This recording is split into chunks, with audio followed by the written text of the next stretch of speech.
They called it the Desert Sun Mall.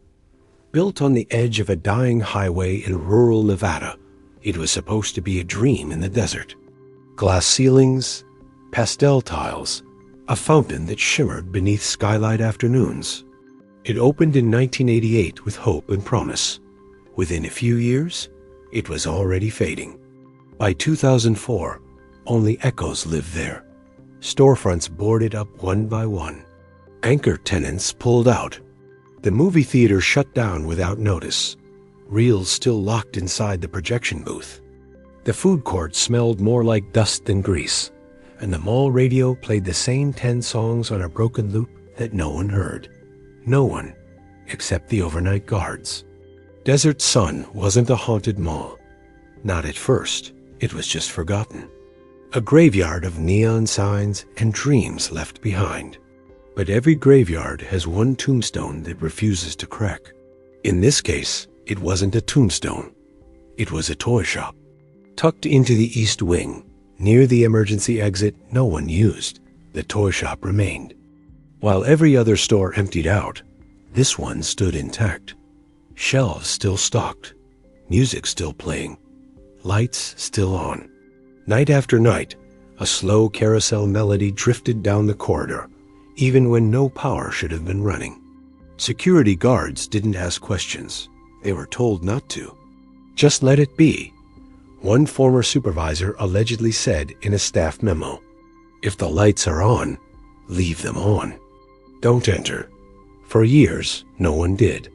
Then came the summer of 2004. A new hire. Young, skeptical, and bored. He noticed the toy shop light flickering each night, always around the same time. He checked the cameras, rewound the footage, and that's when he saw it. 3 a.m., the motion sensor activated. Inside a store that should have been empty since 1999. No one walks in, but something moves. The carousel spins for exactly 8 seconds. A ball rolls from one aisle to the next.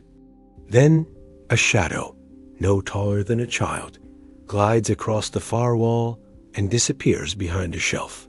He checks the time stamp, rewinds, watches again. It's not a glitch. It's not dust. It's not a raccoon. It's something else. And it only ever happens at 3 a.m. The footage is reported. The response? Technical error. Dismissed. But the guard never forgets. And neither did the shop. Because what happened next wasn't just paranormal. It wasn't about ghosts or hauntings or jump scares. It was about something far more unsettling. A store that never aged. A toy that knew your name. And a building that didn't want to let go of what it once was, or who it once held. Every dead mall has its myths. But this one, this toy shop tucked in silence, lit from within, was alive in a way no one could explain. Not haunted, awake, and waiting. Desert Sun Mall. The last days. It was never meant to fade. When Desert Sun Mall first opened its glass doors in 1988, the entire county showed up. Not just to shop, but to belong. It was the kind of place where teenagers gathered under the glow of neon food court signs, where families posed in front of department store Christmas displays, where first dates were held between arcade tokens and the scent of cinnamon pretzels. For a town in the middle of nowhere, the mall was everything. But like most things built on hope instead of foundation, the cracks came quietly. First, the chain bookstores left. Then the national brands. Then the local vendors who couldn't afford to keep their gates open 1 month. Foot traffic dwindled. The laughter vanished. The once crowded food court now hosted empty tables and vending machines with expired candy. No one noticed when the mall music started looping the same playlist. No one complained when the janitorial staff stopped mopping past the East Wing. Because fewer and fewer people were around to care. There was no single event. No bankruptcy headline. Just a slow, collective forgetting. By early 2004, only 3 stores remained open. A discount clothing outlet. A mattress warehouse using old shoe stores as stockrooms. And one shop no one could explain, the toy store. You'd walk past that corner and swear you heard something. A faint melody, the turning of wheels, a quiet creak of plastic on shelves. But when you stopped, it stopped too. As if waiting, security guards rotated weekly. Most didn't last. Not because of ghosts or fear, but because there was simply nothing left. Long shifts watching nothing. Empty corridors stretching into silence. Cameras that never changed. Nights that never ended. Some guards brought books. Others brought radios. One brought a camera just to document how strange it felt to walk a living tomb. And yet, they all said the same thing. That wing near the toy store? It was colder. Not by much, but enough to notice. Enough to make you zip up your jacket when you walked past. And the lights there? Always slightly dimmer. Even when the bulbs were new. There was one escalator right across from the toy shop that hadn't worked in years. But security logs show it restarted for exactly 12 seconds on June 17, 2004.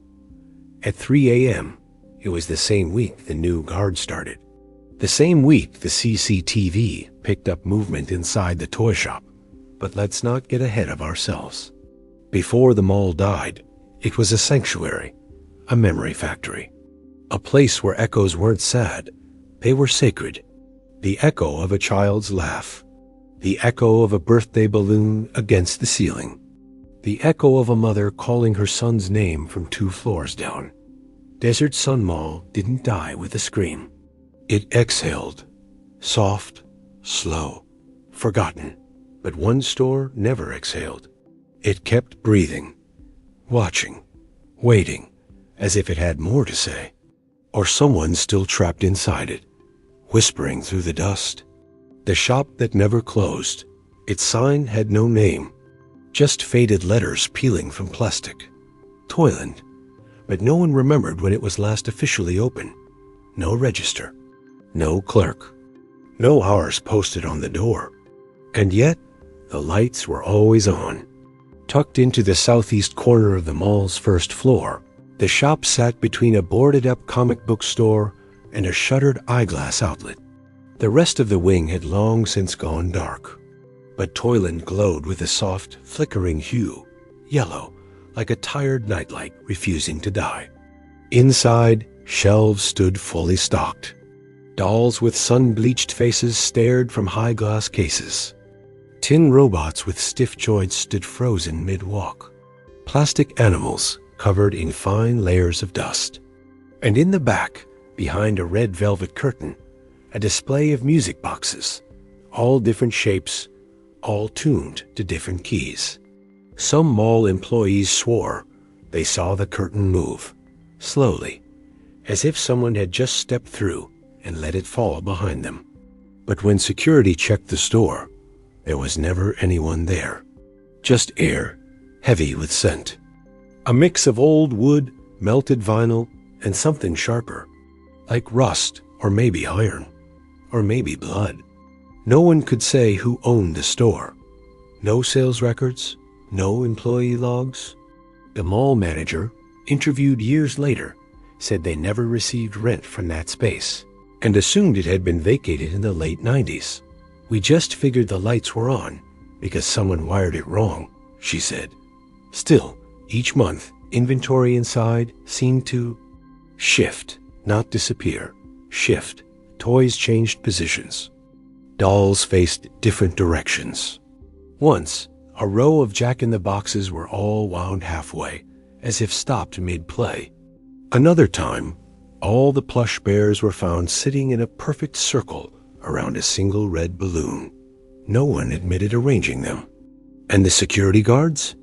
They didn't like talking about the store. One, whose name we'll keep private, left his shift early after walking past Toyland and seeing the reflection of a child in the glass. But there was no one inside, and no children had entered the mall in weeks. He quit the next day. Another refused to go near that side of the mall altogether, telling his supervisor, "It feels like it's looking at me." Then there was the music, only at night, only around 3 a.m. A faint melody drifting through the silent halls. A tune too simple to place, but too haunting to forget. It came from the store, that much was clear. The closer you got, the louder it became. But it never reached full volume. It stayed just on the edge of hearing, teasing, beckoning. Some thought it was a radio. Others believed it was the music boxes. But when checked, none were wound, none were open. The store, despite its warm lighting, felt cold. Not just in temperature, but in presence. There's a kind of stillness that doesn't feel peaceful. A stillness that feels held. Like something is pressing pause on the air around you. Inside Toyland, that stillness lived in every corner. But the most unnerving detail? The door was never locked. It creaked, but it opened. Always. No one ever saw it locked. And yet, no one ever saw it open either. It simply was. There. Like it had always been. Like it had waited. Some theorized it was a squatter's hideout. Others claimed it was a leftover Halloween attraction someone forgot to dismantle. But none of those explanations accounted for the electricity, for the new items that appeared, for the moments when visitors swore they felt watched, not by cameras, but by eyes behind glass. It wasn't a store anymore. It was a memory trap. It sold nostalgia, or the illusion of it.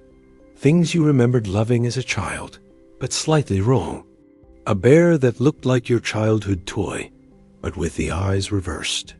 A doll that wore the same dress your sister once owned, but stained at the hem. Details that made you question your own mind. And those who entered? They never stayed long. Some walked out shivering. Others walked out in silence. One man stood inside for 13 minutes before turning to the camera, tears in his eyes, and whispering, "It's her." To this day, no one knows who he meant, but he never came back. The CCTV tape from June 17, 2004. The tape begins like every other. Wide-angle view of the southeast wing. Timestamp at the bottom. June 17, 2004. 2 hours 59 minutes and 44 seconds a.m. The image is grainy. Black and white. Still. The kind of stillness that seems to vibrate in silence. At first, nothing moves. Dust drifts through the frame. The faint glow from Toyland's window display pulses, as if the bulbs inside are breathing. A sign advertising 90% OF everything must go flutters slightly, though there's no visible airflow. Then, at 3 hours 0 minutes and 1 second, the toy store light flickers once. Just once. A subtle dip. A blink. Then, on frame 3 hours 0 minutes and 8 seconds, something shifts. Behind the glass. A shape, small, indistinct, passes across the toy store aisle. The motion sensor doesn't trigger. The light doesn't change. But the shape moves again, this time closer to the glass. Pause the tape here, and it's easy to dismiss. Could be a shadow. A lighting artifact. An insect close to the lens. But then, the store door opens. Wide, without a person visible in frame. It doesn't creak or swing. It simply opens, like someone on the other side pushed it forward with purpose. Frame 3 hours 0 minutes and 17 seconds. Nothing moves. Then, from the left side of the frame, a toy rolls out. A small red ball, perfectly round. It exits the toy store at a steady pace, rolls 3 feet onto the tile, then stops dead. Not slowing, not bouncing, stopping, as if something told it to. Seconds later, the escalator across the corridor jolts awake. It hadn't functioned in years. Power had been cut, but now the stairs begin to move, slowly upward, for exactly 12 seconds. Then it halts with a metallic gasp. The motion on the CCTV loops. Everything else remains still. But here's what's impossible to ignore. At frame 3 hours 0 minutes and 34 seconds, the image distorts. Not static, not interference, but distortion. As if something unseen stepped directly in front of the camera lens. A shimmer, like heat off pavement. But it's 3 a.m., indoors, in a mall with no central heating. The timestamp skips forward from 3 hours 0 minutes and 34 seconds to 3 hours 3 minutes and 22 seconds. No footage.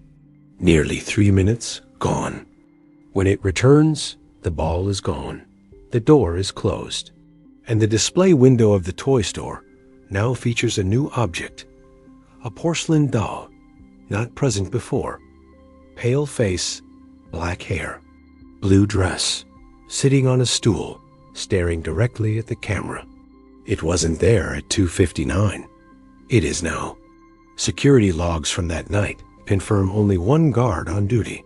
His report? Quiet shift. Nothing to note. No mention of movement. No escalator activation. No sound. But here's where it gets stranger. The original tape, VHS format, was reviewed the next morning. But when the mall manager attempted to burn the footage to digital for archival, the file became corrupted. 3 separate attempts. 3 different programs. All failed. The footage could only be viewed from the original cassette, and even then, only once. Subsequent plays revealed nothing. A blank black screen. Timestamp gone. That one viewing was the only confirmed time anyone saw the full sequence. A local tech specialist attempted to clean the footage, but reported that the distortion wasn't just electronic. It was organic. As if the signal had been touched by something with mass, he wrote. Almost like a fingerprint across film. No one could explain it, but that night changed everything. Afterward, security began logging unusual readings in that wing. Batteries died faster. Radios picked up static between channels. One guard complained of migraines only near toilet, migraines that ceased immediately upon leaving the corridor. The porcelain doll remained in the window for 2 months. Then it was gone. No one took it. No one claimed it. It vanished between 2 scheduled patrols, less than 40 minutes apart. The footage from that night? Missing. And the ball, the red one that rolled out, was never found. Staff brought in to investigate dismissed it as prank footage. A hoax, a trick of old equipment. But no one could reproduce the events. No one could explain the missing 3 minutes, or the fact that, in the archived frame just before the distortion, a reflection appears faintly in the glass. Not a child, not a shadow, but a hand, pressed against the glass, small, pale, and facing inward. The girl with the paper crown. Her name was Jessa, age 9, the kind of child who spoke softly but observed loudly. She lived just 3 blocks from Desert Sun Mall and spent most of her after-school hours there. Not shopping, not playing, just wandering. She liked the echoes, the light that spilled in through the high atrium windows, the hush that blanketed the halls like a museum no one had curated yet. For Jessa, the mall was a kingdom. Her kingdom and Toyland? That was the throne room. She didn't buy anything. She never had the money. But the elderly shop clerk, Mrs. Ellis, would let her come in, sit on the carpet near the plush bears, and craft little crowns out of receipt paper and rubber bands. She wore them proudly. Paper royalty. The kind only children believe in. And on one Tuesday afternoon in late spring, in 2001, long before the CCTV footage and the missing red ball, Jessa saw something. She wouldn't tell her mother. Not for days. Not until the headaches started. Not until she began sleepwalking, speaking to no one, answering questions no one asked. Even then, her mother assumed it was just stress. A phase, an overactive imagination. But Jessa insisted. That day, Toyland was dim. It always was. One fluorescent bulb above the model train display had been flickering since winter. Mrs. Ellis wasn't behind the counter, which was rare. The bell above the door hadn't rung, which was stranger. And then came the music. Not the usual jingles or tinny nursery songs from the ceiling speaker. This was softer, slower. A lullaby on repeat, but reversed. She said it sounded like someone was singing backward, as if time was collapsing in on itself and still trying to rhyme. Jessa stood at the front of the store, just inside the door, and called out, "Mrs. Ellis?" No answer. She took one step forward and saw the doll, not on the shelf, not in the display, sitting on the floor, legs crossed, head tilted slightly toward the ceiling. A same porcelain face, the same dark dress, eyes open. And next to it, a child. Jessa said she looked about her age, pale, hair neatly combed, dressed in clothes that didn't fit quite right, as if borrowed. She wasn't playing. She wasn't crying. Just sitting, still. Jessa waved. The girl didn't move. Then, very slowly, the girl turned her head, not like a normal child, not like a nervous glance. It was slow, mechanical, deliberate, as if she had to remember how. And then she smiled. But Jessa said the smile didn't reach her eyes. She whispered something. Jessa couldn't hear it. The lullaby had grown louder. The lights above dimmed further. And just before Jessa turned to run, the doll's head tilted to the opposite side, mirroring the girl. Like a reflection that had learned to move on its own, Jessa ran home. She left her paper crown behind. She never went back. 2 days later, Mrs. Ellis was found in the stockroom, confused, dehydrated, and with no memory of the past 72 hours. She was taken to the hospital. She never returned to work. The store remained open, but unmanned. Lights on. Door unlocked. No clerk. People assumed the store was automated, but Jessa knew better. Years later, when she told her story again, as an adult, she brought with her a photograph.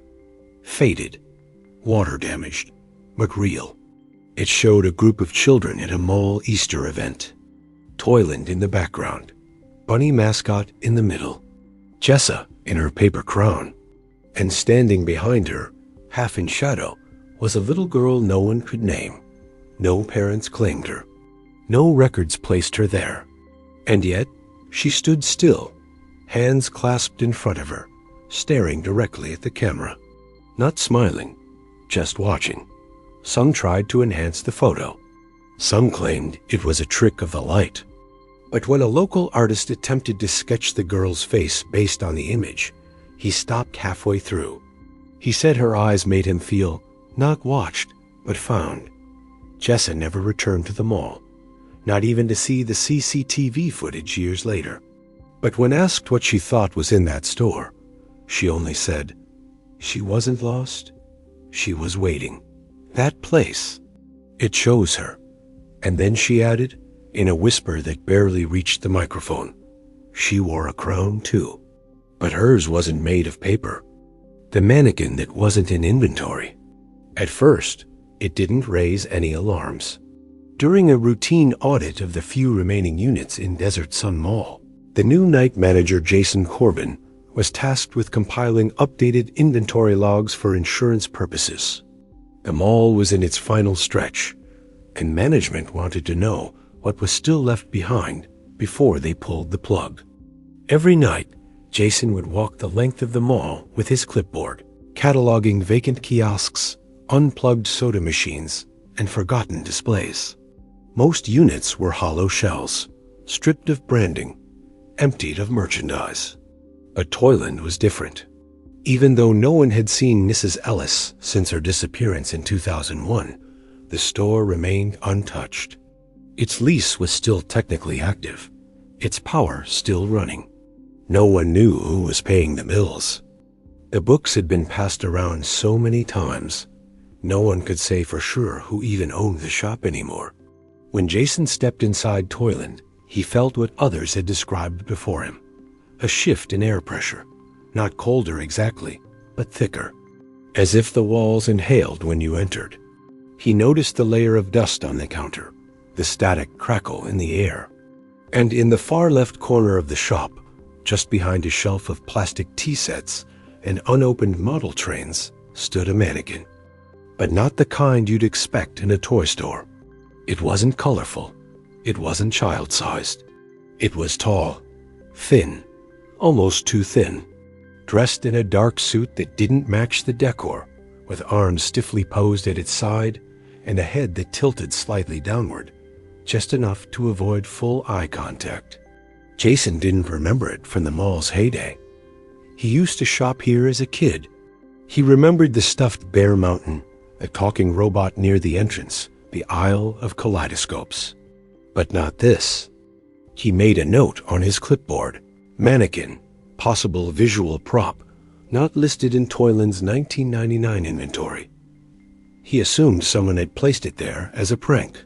Maybe one of the security guards, or a remnant from an old Halloween display. But when he tried to move it, it wouldn't budge. Not an inch. He braced, leaned, grunted. Nothing. It wasn't bolted down. No screws. No adhesives. It simply stayed. He left it for the night. But when he returned the next evening, it had moved. It now stood in the opposite corner of the store. Arms the same. Head now tilted in the opposite direction. Jason checked the logs. No one had entered. The doors had remained locked. No signs of tampering. He felt foolish, but logged it anyway.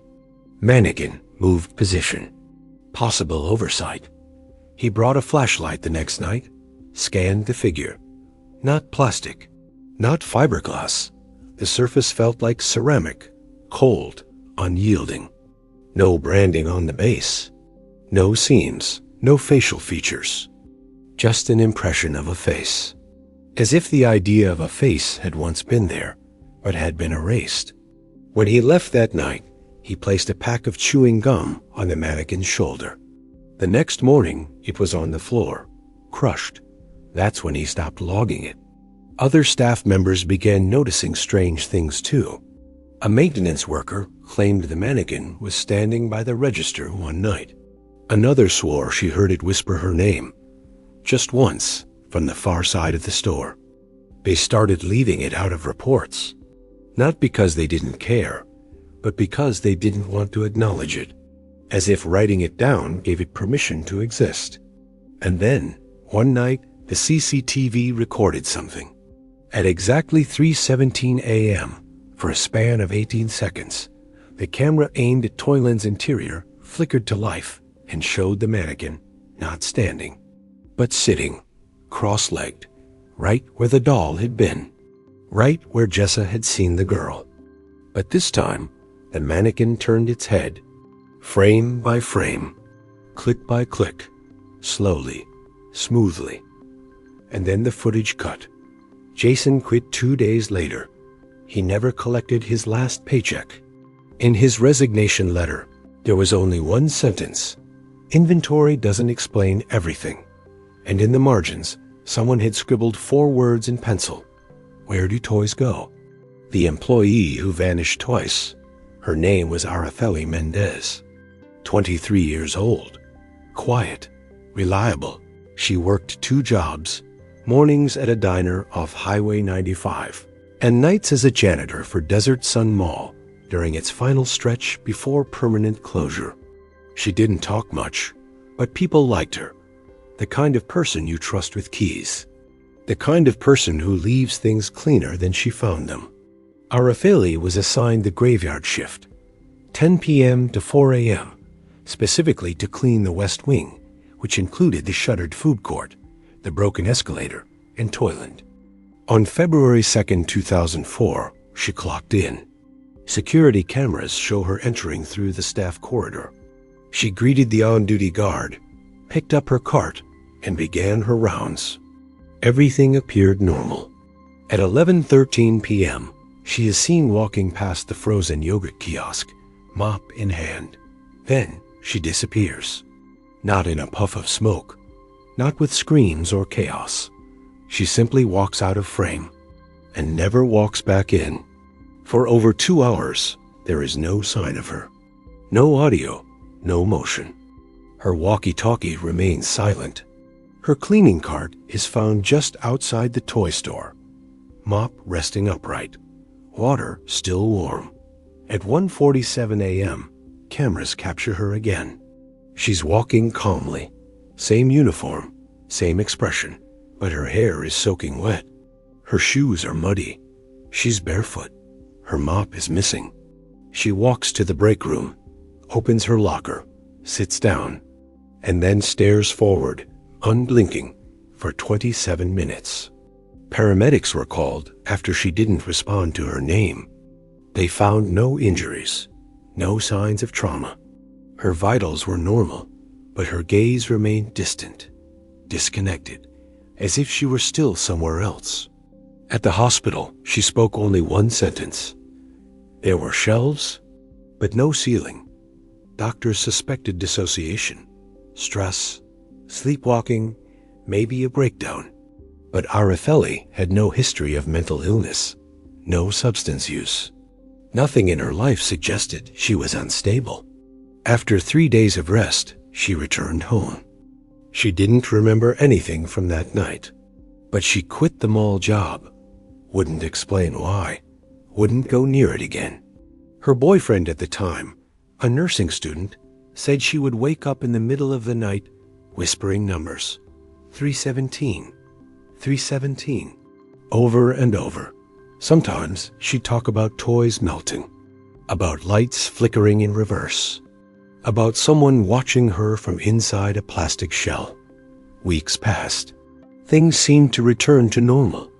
Until March 15th. She left for work that morning, her diner shift, and never arrived. The manager called her repeatedly. No answer. Police checked her apartment. Empty. No signs of struggle. Her car keys were still on the counter. Her phone plugged in. Her uniform folded neatly on the couch. There were no signs of forced entry. No fingerprints. No note. Just one thing stood out. On her bathroom mirror, written in faint red lipstick, were the words, "She was just dust." They searched everywhere. Malls, streets, nearby counties. But she was gone. Officially reported as a missing adult. Until April 6th, she was found asleep on a bench in front of Desert Sun Mall, wrapped in a child's blanket. No shoes, no ID. When asked where she had been, she smiled and said, "I never left. You just stopped looking in the right places."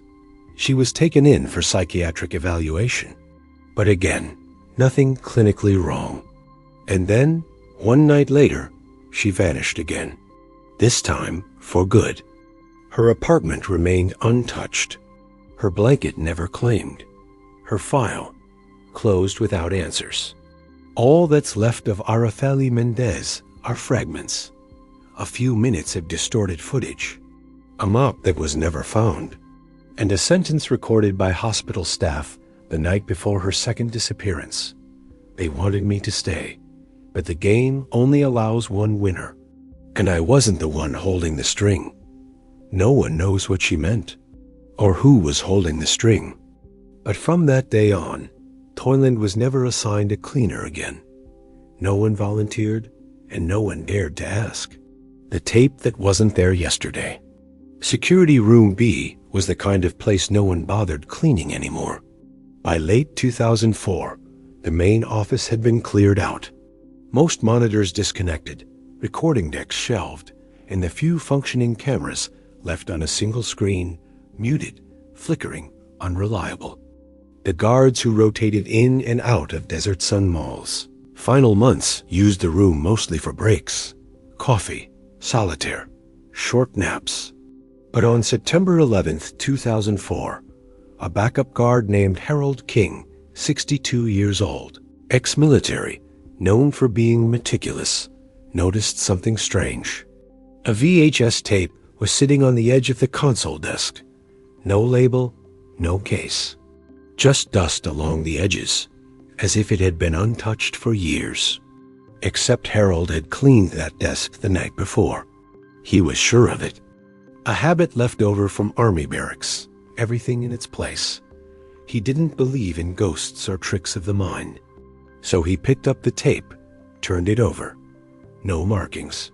He inserted it into the deck, static. Then, a time-stamped screen. 3:02 a.m., August 9th, 2004. Wing D. Toyland. The angle was familiar.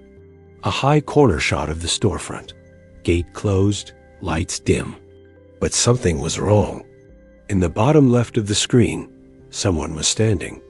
They weren't moving, just facing the glass. Not a guard, no uniform, not even security badge reflection. They were holding something. The tape glitched, snow, warped audio, then stabilized. The figure was gone. But now, the gate was open. Inside, the store lights were on, except no motion sensor had triggered, and this tape wasn't in the archive. Harold double-checked the index logs. No footage had been scheduled that night. Camera 9 had been listed as offline due to power drop between 2 a.m. and 4 a.m. on August 9th. So why did this tape exist? He rewound it, watched again. This time, the figure was standing further into the frame, near the dolls section, but their face was still obscured. The shadows inside the store were too deep, and the way the figure moved, it wasn't smooth. It skipped frames, as if it didn't fully belong in the recording. He paused, listened. There was audio now. A low tone, like a distant hum. Then a child's voice, barely above a whisper. "Do you want to see?" He turned up the volume. The screen glitched violently. The timestamp began to count backwards. 3:02 a.m. 3:01, a.m. 3 a.m. 2:59, a.m. 2:58, a.m. Each rewind showed the same figure, but in different positions. Standing, sitting, crawling, holding a stuffed bear, touching the glass. And then, a final frame. 2:47 a.m. The store was empty. The gate still down, but written across the inside of the glass in red marker. Tape 2 is already playing. Harold ejected the VHS, checked the slot. There was only one tape inside. He looked around the room. No one else was there. He left the room, locking it behind him. When he returned an hour later, the tape was gone. No one else had entered. The cameras facing the hallway showed nothing. Only Harold entering, and Harold leaving. He requested the footage from the main server.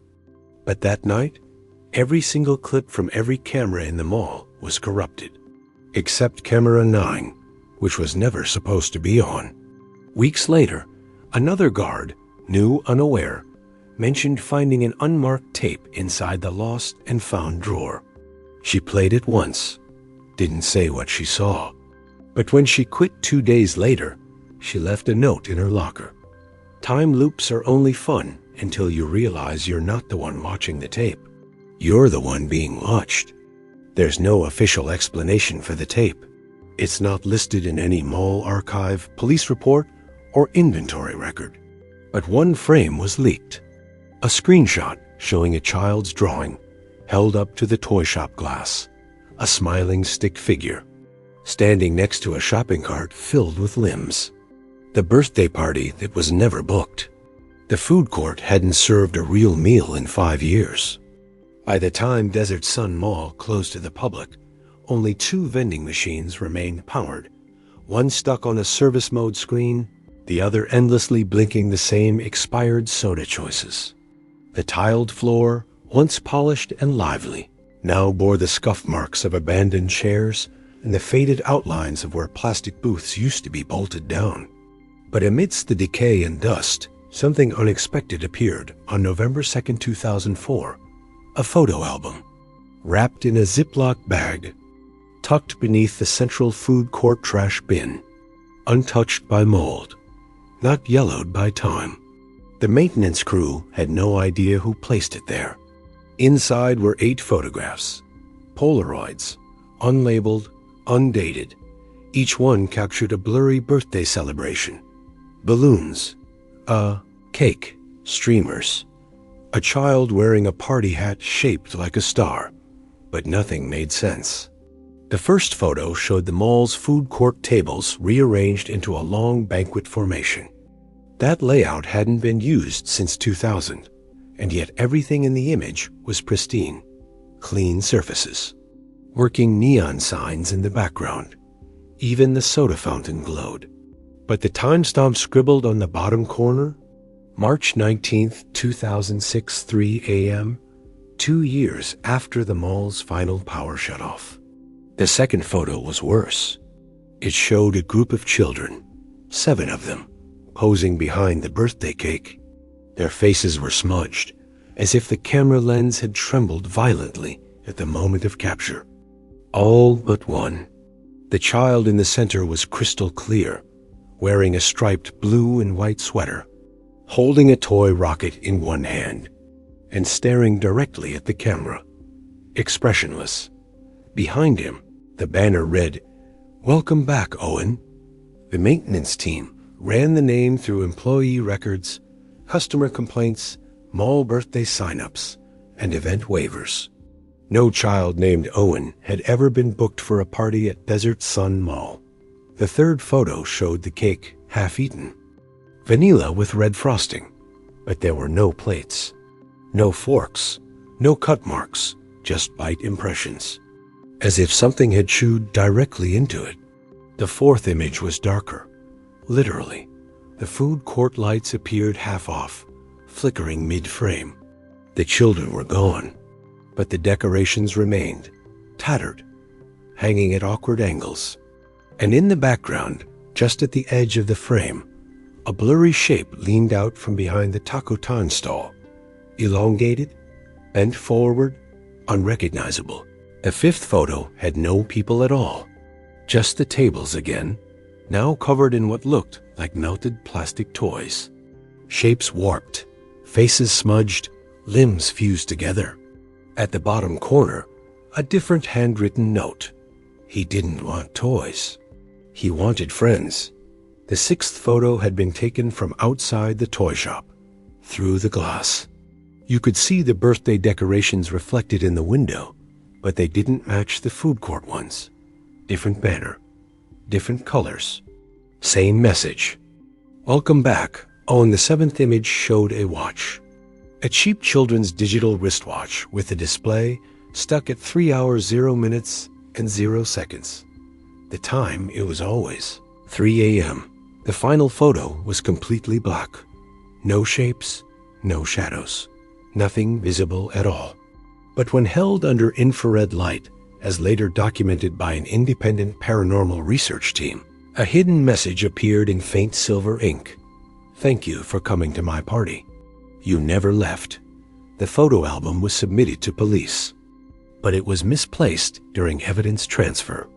The only surviving record was a single scan posted to a message board for defunct malls in 2005 and immediately deleted by moderators, citing disturbing implications. No one could prove who Owen was. But weeks after the photos were discovered, a retired party vendor contacted local news, claiming she once took a last-minute booking for a midnight party at Desert Sun Mall. Sometime around 2004, she couldn't remember the exact date, but she remembered the name on the reservation. Owen last name unknown. The mother's voice was shaky, almost unsure.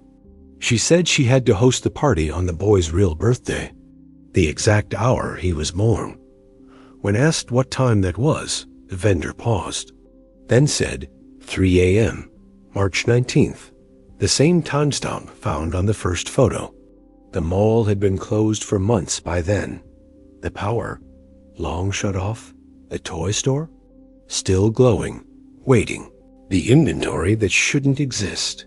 The back room of the toy store was never meant to be opened.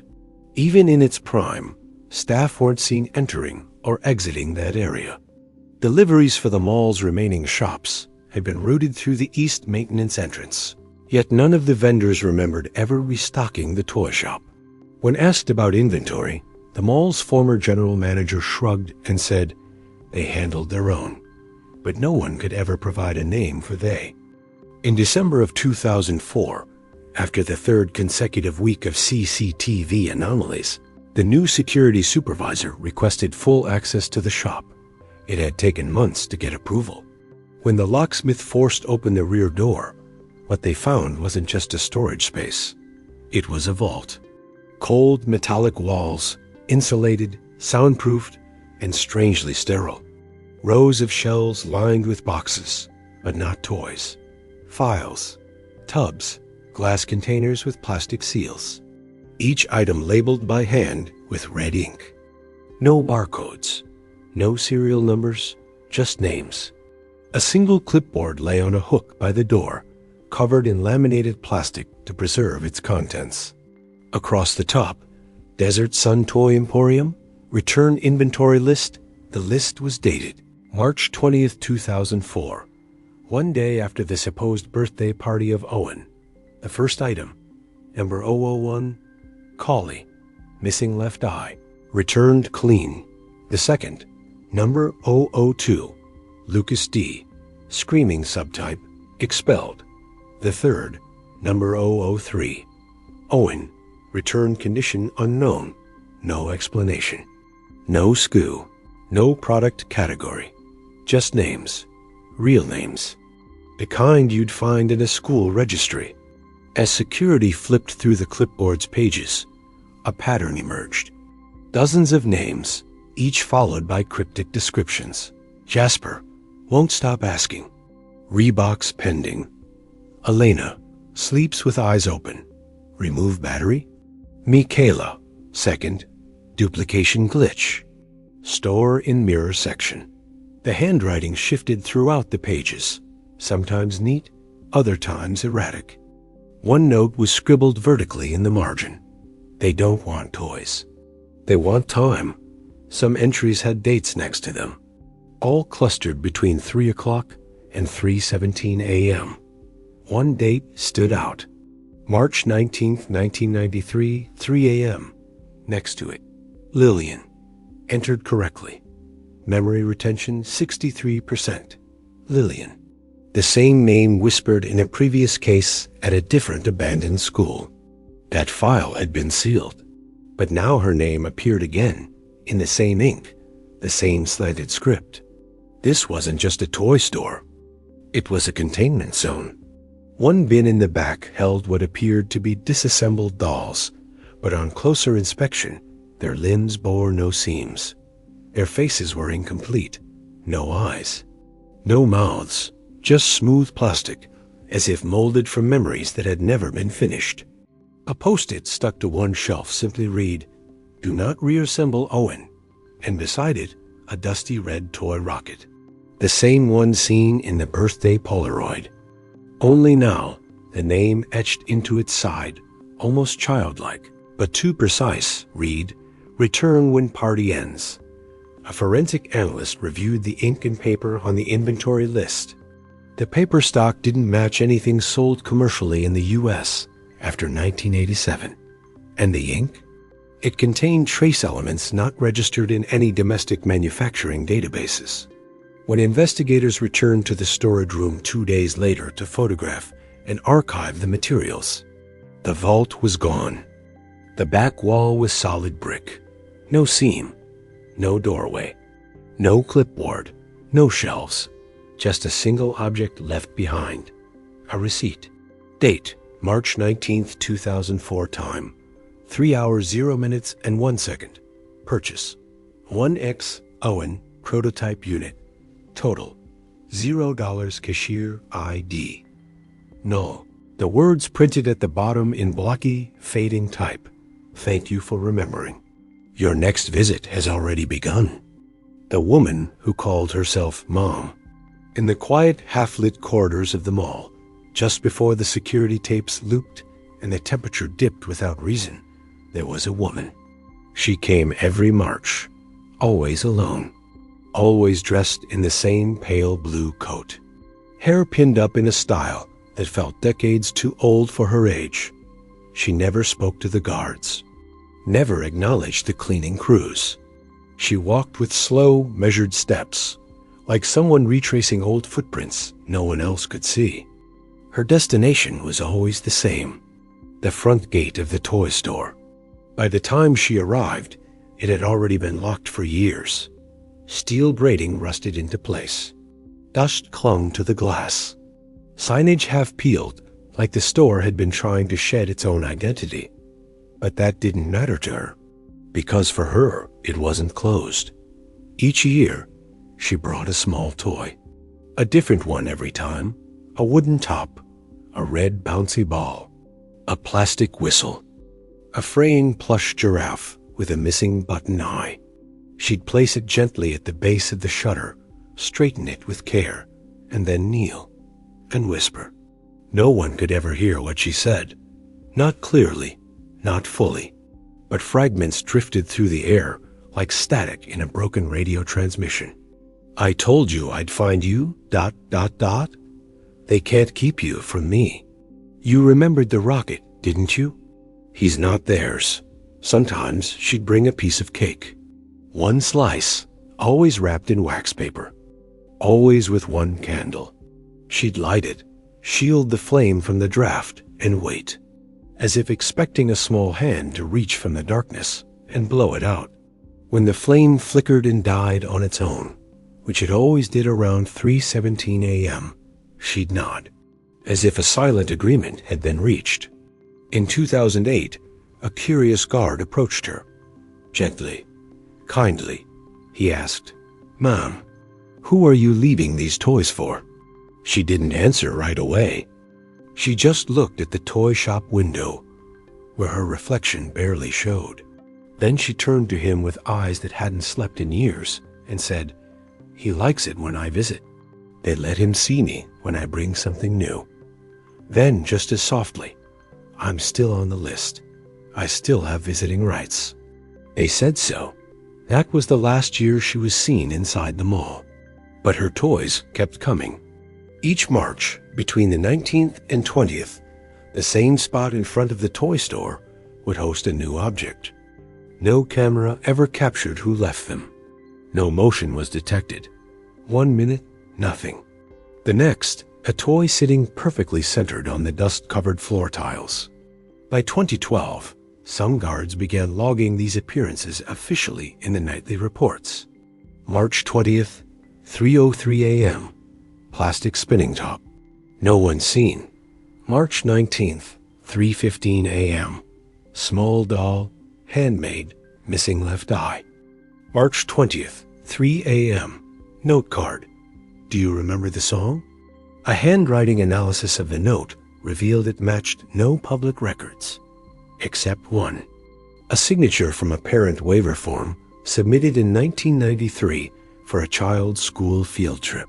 Signed, Margaret R., mother of Owen Field trip destination, Desert Sun Mall, Toy Emporium.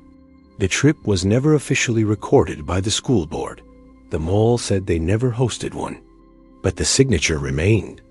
In 2015, during renovations for demolition, workers discovered a folded paper beneath the tile where the woman always knelt. It was brittle, aged beyond its years. A child's crayon drawing. A stick figure labeled Mom, holding hands with a figure labeled Me, and floating above them, a balloon. But the string led not to the mother's hand. It wrapped around the neck of the child figure, looped twice, and trailed off the page. In the corner, written in smudged red wax, I don't want to play anymore. Please come get me. The elevator that only worked once. It was marked as out of order since 1999. An elevator at the far end of the west wing, tucked behind the shuttered Sears and across from a boarded-up salon. Most maps didn't even include it anymore.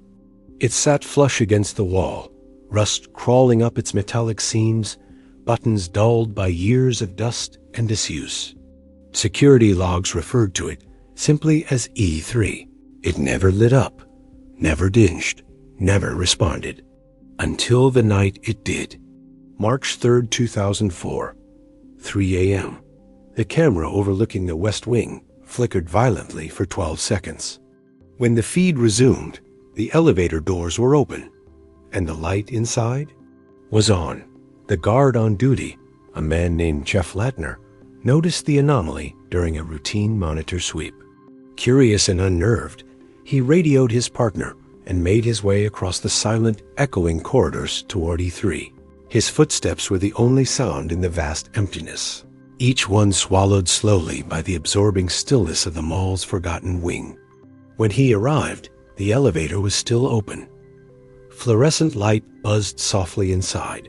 The floor was spotless, too clean, like it hadn't been touched by time, like it didn't belong to the rest of the mall. The button panel glowed faintly. There were 4 buttons, 1, 2, 3, and a 4th, unlabeled, faintly green, slightly recessed. Jeff pressed the close door button out of instinct.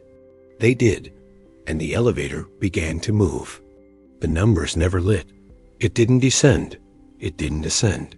There was no vibration, no shift in weight, just stillness as the light flickered, then stabilized. Then a chime, but not the one the mall used. This was melodic, dissonant, as if someone had composed it on broken instruments. The doors opened, but not to a floor. There was no hallway, no walls, only black, except for one thing. A small, child-sized tricycle, slowly spinning in place as if someone had just gotten off. No wind, no motor, no slope. It simply turned. A faint creaking sound accompanied it, steady, rhythmic, almost breathing. Jeff didn't step out. He radioed again, static. He reached for his flashlight, shined it into the blackness, and saw nothing but his own beam being swallowed whole. He pressed 1, nothing. 2, nothing. 3, the light flickered. He panicked, pressed all the buttons at once. The elevator groaned. The chime returned, only now distorted, elongated like a stretched cassette tape. The door slowly closed on the tricycle's spinning frame, and just before it vanished, it stopped, like it had heard something. When the doors reopened, Jeff was back on the mall's ground level, but something had changed. The time on his watch read 3:42 a.m., but only 6 minutes had passed since his departure, according to his shift partner, who swore Jeff had been gone no more than 10 minutes. Security footage confirmed it. Jeff entered the elevator at 3:01 a.m. The camera glitched. The next frame, 3:02, Jeff walks out, visibly shaken. But his body cam, which no one knew was recording, told a different story. It logged 41 minutes of footage, 38 of which were corrupted. 3 showed a child's voice humming a lullaby in the dark. But no child was seen. No lyrics were spoken. Just the melody, looped, soft, sad, familiar. Later analysis revealed the tune matched a commercial jingle aired locally in 1993, a toy store jingle. The same toy store now sealed permanently in the East Wing. Jeff never returned to the mall. In his resignation letter, he wrote only one sentence: "There's a floor that shouldn't exist, and I think someone's still on it." The girl in the mall directory. The mall directory was a relic. A cracked glass panel framed by rusted aluminum, stuck between an old fountain and a shuttered electronics store. By 2004, almost every listing was irrelevant. Stores long gone. Kiosks dismantled. Labels faded into beige smudges. But somehow, the map still stood, untouched, like a monument to what the mall once was. Most people passed it without a glance, except for one. Her name was Alina Greer, a freelance photographer with a fascination for abandoned spaces. She had heard of Desert Sun Mall through an online forum dedicated to urban decay, a post titled, "This Toy Store Still Plays Music After Midnight." She arrived on a rainy March morning, armed with a Nikon, a flashlight, and permission from the property management company. Her goal, a photo essay on forgotten spaces and the stories they leave behind. The mall was everything she had hoped, empty, echoing, decaying in layers. But it wasn't until she reached the directory that she felt watched. There was nothing outwardly unusual about it at first, just the skeletal layout of a place that had lost its identity. Alina began taking shots from different angles, documenting the way light refracted off the cracked glass and how vines had begun to creep in through the ceiling above, casting haunting shadows over the faded store names. Then in one photo, just one, she saw something that wasn't there in real life. A photo strip tucked into the edge of the directory glass, under the top right screw. 3 images, black and white. A girl, maybe 8 or 9 years old, wearing a school uniform from the early 90s. In the first photo, she smiles. In the second, she holds up a finger, as if to say, wait. In the third, she's gone. Alina immediately went back to check the directory. Nothing. No photo. No residue. Not even space to slide anything beneath the glass. She thought maybe she had staged it earlier and forgotten. Maybe it was an old photo she'd been carrying and dropped. But her memory was sharp, and this wasn't hers. Back at home, she enhanced the image. The girl's badge, barely visible on her uniform, read Redwood Primary, Class of '93. Redwood Primary was less than 15 minutes from the mall. It closed in 1994, merged with another school after one of its students disappeared. That student's name? Lena Morley. Age 9. Last seen at Desert Sun Mall on a Sunday afternoon. Her parents claimed she asked to stop at the toy store on the way home. She never came out. The case went cold. No footage. No witnesses. Only a backpack left in the arcade 2 days later. Zipped, intact, untouched. The girl in the photo? Identical. Alina shared the image with a local historian, who confirmed the uniform. A class photo from 1993 showed Lena in the front row. Same smile, same ribbon, same eyes. But the real twist? When Alina went back to her camera's memory card, the file was corrupted. Gone. She checked the cloud backup. No trace. The only copy that remained was a single exported .jpeg she'd sent to her sister via email. And when she tried to print it, the girl didn't appear. The directory still stands today. No one's dared open it. Some say, if you look at just the right angle, you'll see your own reflection, and behind you, the faint outline of a child watching over your shoulder. Not angry, not sad, just waiting for someone to remember. Whispers from the intercom. The mall's PA system hadn't worked in years. According to maintenance records, the wiring had been stripped sometime in 1998 after a fire in the East Annex made the circuit board unsafe. No announcements had been made since. The microphone console, once used to summon lost children or alert shoppers of sales, sat abandoned inside the security booth, covered in dust, its red indicator light long dead. And yet, a voice was heard. It began in April 2004. The first report came from a homeless man using the mall as shelter. He said he'd been sleeping near the old food court when, around 3:13 a.m., a soft crackle filled the air, like the breath of electricity returning to dead wires. Then, through the silence, a child's voice echoed faintly from the overhead speakers. "Mommy? Mommy, are you here?" The man fled in panic, later telling a security guard what he'd heard. They chalked it up to stress, or a dream, or maybe even rats chewing old wires. But then it happened again, and again. Always at 3:13. Always the same words. Always the same voice. Young, unsure, laced with a strange calmness that made the hair on the back of the neck rise. The mall owners were contacted. Technicians were brought in. They found no power connected to the PA system. Every wire was severed, the fuse was pulled. It should have been impossible, but the voice persisted. A local paranormal group, intrigued by rumors spreading through online forums, decided to investigate. They camped out for several nights, recording audio from multiple sections of the mall. On the third night, just after 3 a.m., their cameras captured it. The intercom crackled. The ceiling speakers hissed. Then, clear as day, the girl spoke again. "Mommy, can you hear me? I'm still here."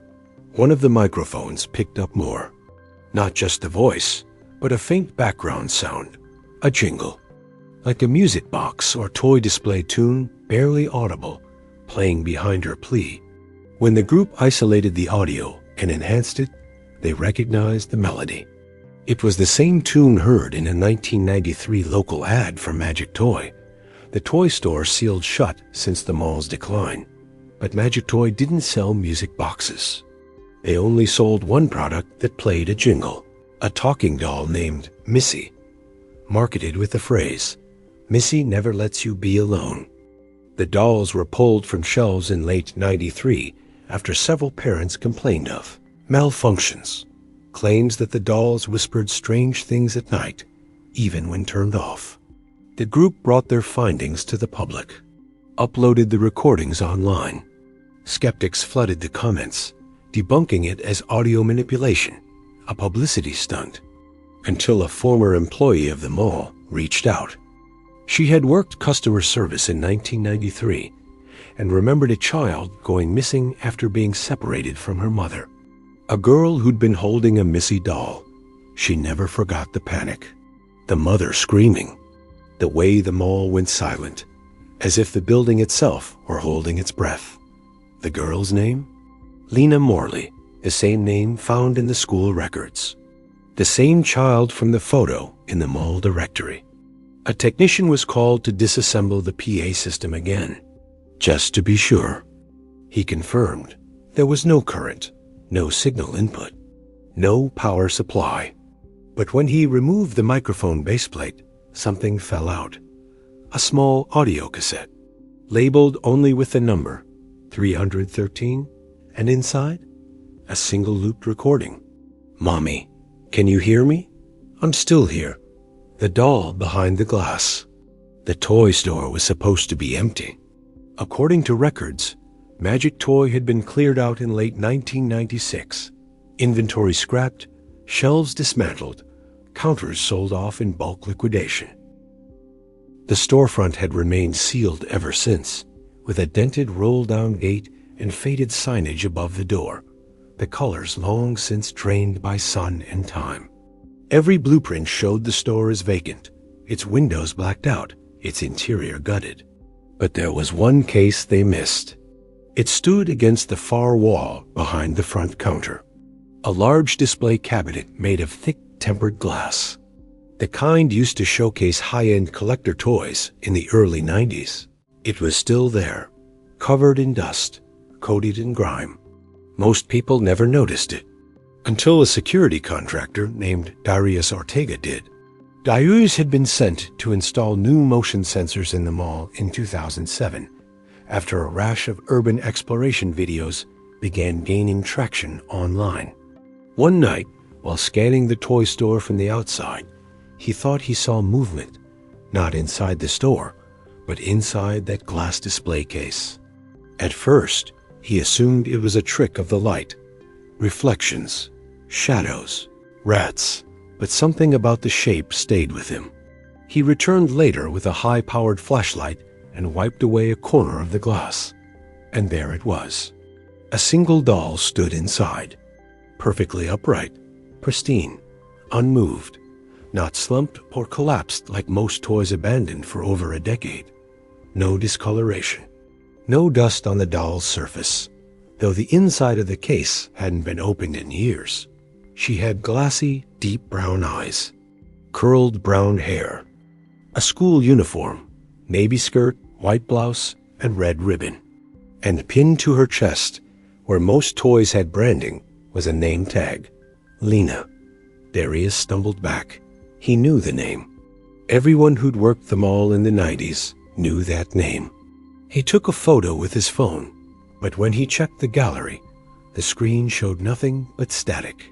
He returned the next day with a manager, but when they arrived, the case was empty. No doll, no name tag, just dust swirling in the light. They opened the case, expecting to find a misplaced item or remnants, but there was no sign anything had ever been inside. The glass was sealed. The interior was undisturbed.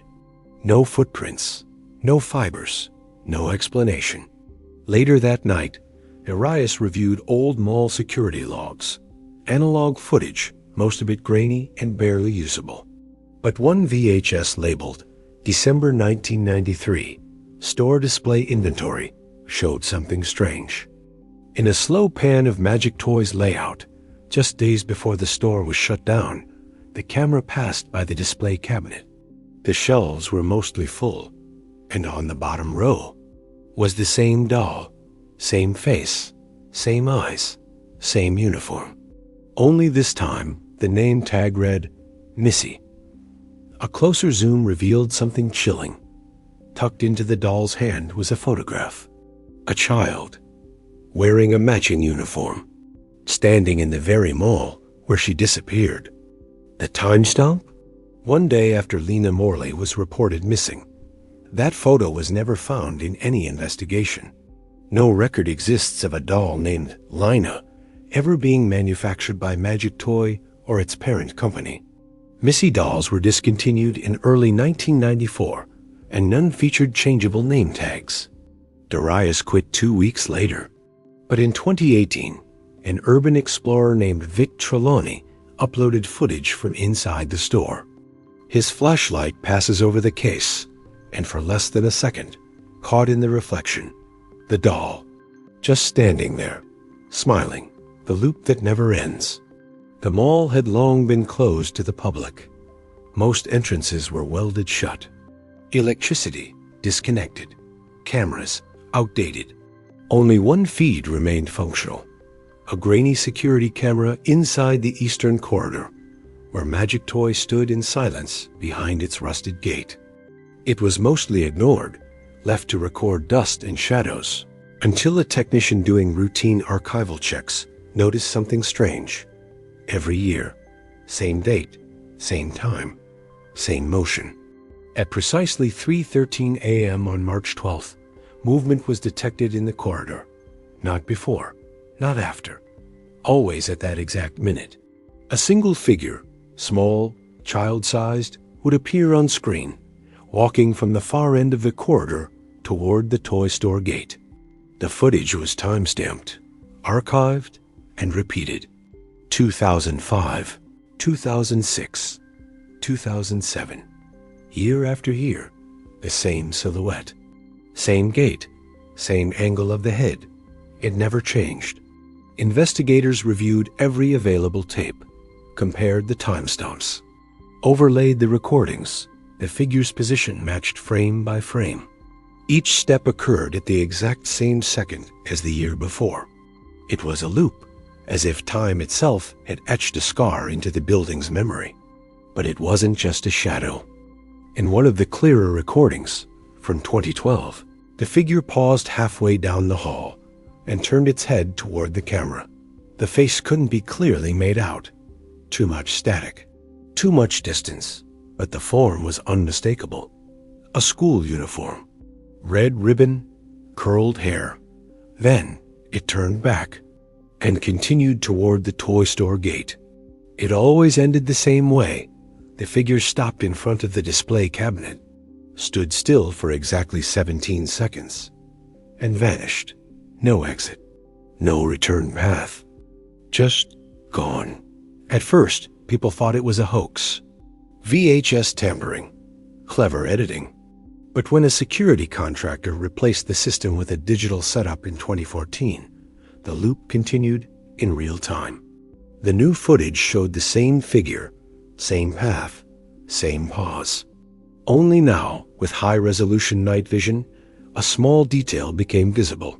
The doll in the display case, the one supposedly gone for years, was back. Each year, as the figure approached, The camera caught the faintest movement in the cabinet, a tilt of the head, a blink. Sometimes the doll's hand would raise, as if waving, or reaching out. One technician, disturbed by what he saw, muted the footage, only to hear, through the silent speakers, a whisper. It's still her. In 2020, the mall was demolished. The entire structure brought down in a controlled collapse. But the footage, all of it, remains archived in state records. And the strangest thing? On March 12, 2021, at exactly 3:13 a.m., a motion alert was triggered in the data center that stores the footage. Not in the mall, not on old tape, but in the archive itself. The notification read, "Playback in progress, Lena_313.mp4. No one pressed play. No one scheduled a viewing. And the file? It doesn't exist in the directory, no matter how many times they look."